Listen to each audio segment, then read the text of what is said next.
Hi, it's Chris, and in this video we're going to be talking about changing your silverware basket. There's not much involved in changing a silverware basket. It's something that's done on a daily basis or every time you go to use your dishwasher. Keep in mind, if your machine needs to be repaired, it's usually simple enough to do it yourself. Visit PartSelect.com, enter your model number, and quickly find and order the part you need. So why would you want to change your silverware basket?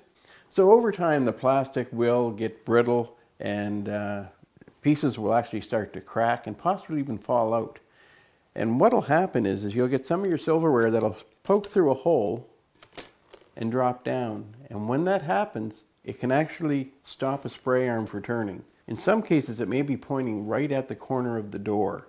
And even though there's a seal there, and typically under normal use, no water can get through, but if the spray arm is jammed and it's pointing directly at that corner, there can be enough force of that water that'll push past the seal and you'll have leaks. And you'll actually wind up with water on the floor and possibly even causing floor damage.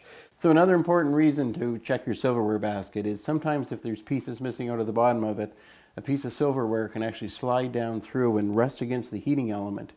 Now if you have a plastic tub dishwasher, that's exceptionally bad because that element will get so hot, it'll transfer the heat into the silverware and it'll actually melt a hole right through your tub. So it's pretty easy to change your silverware basket, of course. Simply go to open your door, slide the rack out, and remove your silverware basket for inspection or for loading and unloading. So it's just that easy to replace your silverware basket.